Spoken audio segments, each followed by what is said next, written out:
kulanti wacan daawada waa barteena YouTube ee halbeega wararka qodobada wararka aanu xilligan idiin haynana waxaa kamid ah goobta laga hagayo dagaalada ka socda gobolada Hiiraan iyo Shabeellaha Dhexe oo la shaaciyay haddaba halka ay noqon doonaa saldhigga howlgallada ka socda deegaanada maamulka Hiirshabeelle warbixin gaar ah ayaanu idinkugu soo gudbin doonaa dowladda federaalka ah ee Soomaaliya waxa ay mamnuucday adeegsiga magaca ururka Al-Shabaab haddaba muxuu yahay magaca cusub oo ay dowladda Soomaaliya qorsheysay in loogu yeero dagaalamayaasha kooxdan Al-Shabaab warbixin gaar ah ayaanu barnaamij wareedkan idinkugu la wadaagi doonaa sidoo kale qodobada wararka aanu idiin hayna xilligan waxaa kamid ah wararkii ugu dambeeyay iyo khasaaraha dagaalka deegaanka qaayib ka dhacay kaasi oo soo bilowday waa berigii hore ee maanta haddii aad nagu cusub tahay fadlan subscribe inoo saar channelkan YouTube ee halbeega wararka adigoo muuqaalka like saaray oo share gareynaya saaxiibada si uu dad badan u gaaro mahadsanid waa hagaag daawada ugu horeyntii haddii aynu ku bilowno dagaal culus oo ku bilowday gawaari lagu soo raray waxyaabaha qarxa ayaa aroornimadii hore ee saakay waxa uu ka dilaacay deegaanka qaayib ee gobolka Galgaduud dagaalka ayaa waxa weerarkiisa soo qaaday ururka Al-Shabaab dagaalamayaal ka tirsan kuwaasi oo baawur qaraxyo ah ku soo galay deegaanka wixii xilliga ka dambeeyay waxa isqabsaday rasaas dhinacyo kala duwan ah waxaana ciidamada dowladda Soomaaliya kuwa daraawiishta Galmudug iyo kuwa deegaanka oo isgarabsanaya ay ka hortageen weeraro Al-Shabaab dhowr jiho ee magaalada kaga soo weerareen sida saraakiil dhanka ammaanka ah ay xaqiijiyeen haddaba dagaalka khasaaraha ka dhashay iyo sidoo kale mas'uuliyiinta ka hadlay haddii aynu fiirino wasiirka wasaaradda warfaafinta dowlad goboleedka Galmudug Axmed Shire Falagle oo la hadlay warbaahinta gudaha ayaa waxa uu faahfaahin dheeraad ah ka bixiyay khasaaraha ka dhashay dagaal culus oo ka dhacay deegaanka qaayib oo ka tirsan gobolka Galgaduud ee dhaca bartamaha Soomaaliya dagaalka oo ahaa mid aad u xoogan ayaa waxa uu ku bilowday gawaari lagu soo raray waxyaabaha qarxa waxaana intaa kadib xigay dagaal toos ah oo u dhaxeeyay ciidamada daraawiishta maamulka Galmudug kuwa deegaanka iyo sidoo kale ciidan ka tirsan kuwa dowladda federaalka Soomaaliya oo isgarabsanaya iyo dagaalamayaasha ururka Al-Shabaab oo halkaasi weerarka ku qaaday wasiir Falagle ayaa waxa uu shaaca ka qaaday in ciidamada huwanta ah isgarabsanaya ay iska difaaceen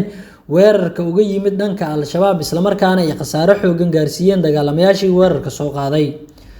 wasiir Falagle ayaa sidoo kale waxa uu xaqiijiyay in ugu yaraan ilaa 15 xubnood oo ka tirsan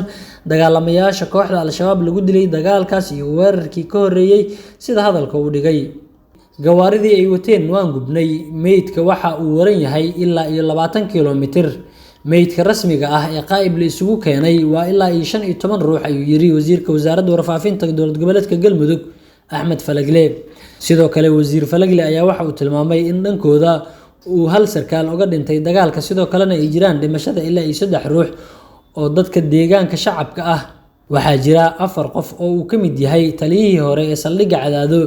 gabar iyo 2 ruux kale oo rayd ahaa ayaa markii la baacsanayay meelo kala duwan rasaastu ay ku haleeshay 4taas ruux waa jiraan Allah u naxariisto ayuu hadalkiisa sii raaciyay wasiirka wasaaradda warfaafinta Galmudug Axmed Falagle xaaladda deegaanka qaayib iyo sidoo kale deegaanada hoostaga ayaa weli kacsan waxaana gobolka Galgaduud laga dareemayaa dhaqdhaqaaqyo xoogan oo ku aadan weerarka Al-Shabaab ee maanta ka geysteen gobolkaasi ciidanka dowladda federaalka Soomaaliya oo qaybo kala duwan leh kuwa daraawiishta Galmudug iyo ciidanka deegaanka oo isgarabsanaya ayaa waxay wadaan howlgallo ay ku baacsanayaan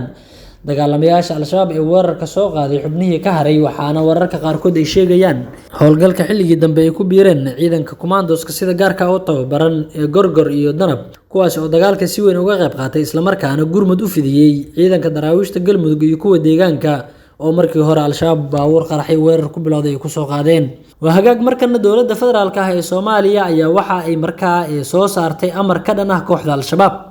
wasiirka wasaaradda diinta iyo waqaafta xukuumadda Soomaaliya Mukhtaar Roowo Cali Abu Mansuur ayaa waxa uu soo saaray amar ka dhan ah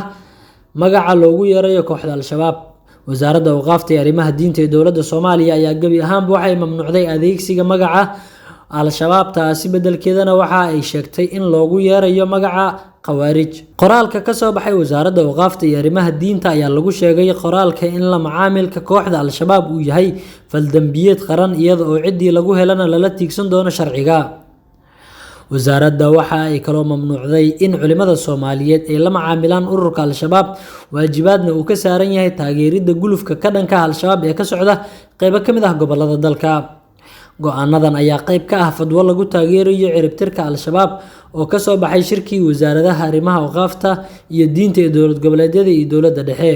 dowladda federaalk ee Soomaaliya ayaa dhawaan waxa ay xirtay barihii internetka ee lagu faafin jiray wararka ururka Al-Shabaab waxaana markan sii xogeysanaya dagaalka dhanka ra'yiga ah oo ay dowladdu kula jirto ururkaasi.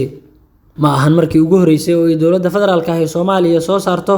magac loogu yeerayo ururka Al-Shabaab waxaana la xasuustaa in sanadii 2015 ay dowladdu soo saartay magac loogu yeerayo ururka Al-Shabaab kaasi oo ahaa Ugus. lama oga sida uu dhaqan gali doono warkan ka soo baxay wasaaradda diinta iyo waqaafta xukuumadda Soomaaliya. ururka Al-Shabaab oo arintaas ka jawaabaya ayaa waxa ay ku hanjabeen inay ciqaabi doonaan cid walba oo ay ku jiraan saxafiyiinta kuwaasi oo u hoggaansama awaamirta ay dowladda soo saartay oo ah adeegsiga ereyga cusub oo ay markaa wasaaraddu sheegtay in iminka wixii ka dambeeya loogu yeerayo ururkaasi. ugu dambeyntiina waxaa la soo saaray markaa halka laga hagayo howlgallada ka dhanka ah Al-Shabaab ee ka soconaya qaybo ka mid ah gobollada Hiiraan iyo Shabeellaha Dhexe. deegaano dhowr ah oo ka tirsan dowlad goboleedka Hirshabelle ayaa waxaa ka socda guluf dagaal oo ka dhan ah ururka Al-Shabaab waxaana ciidamada isgarabsanaya ay Al-Shabaab kala wareegeen deegaano dhowr ah. madaxweynaha dowlad goboleedka Hirshabelle Cali Cabdulaahi Xuseen Guudlaawe ayaa waxa uu shaaciyay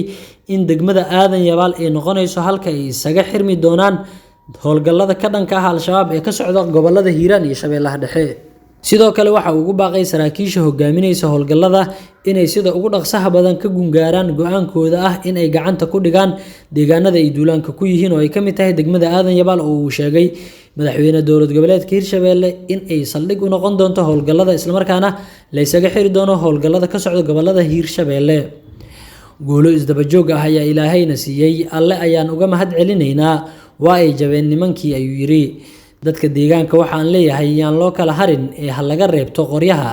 ciidamada ka howlgalaya Hiiraan iyo kuwa Shabeellaha Dhexe waxa ay isaga hor imaanayaan Aadan Yabaal ayuu yiri madaxweyne Guudlaawe. waxa kale oo uu tilmaamay Cali Guudlaawe in maalmaha soo socda ay Al-Shabaab kala wareegi doonaan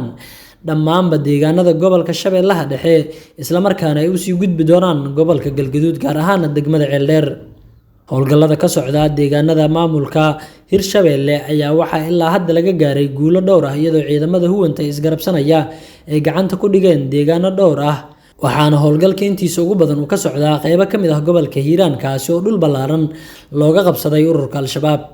wararkii ugu dambeeyay oo aad xilligan kala socoteen barteena YouTube ee halbeega wararka xilligan wanaagta haddii aad nagu cusub tahay fadlan subscribe inoo saar channelkeena YouTube ee halbeega wararka adigoo muuqaalka like saaraya una share gareynaya saaxiibada si uu dad badan u gaaro mahadsanid.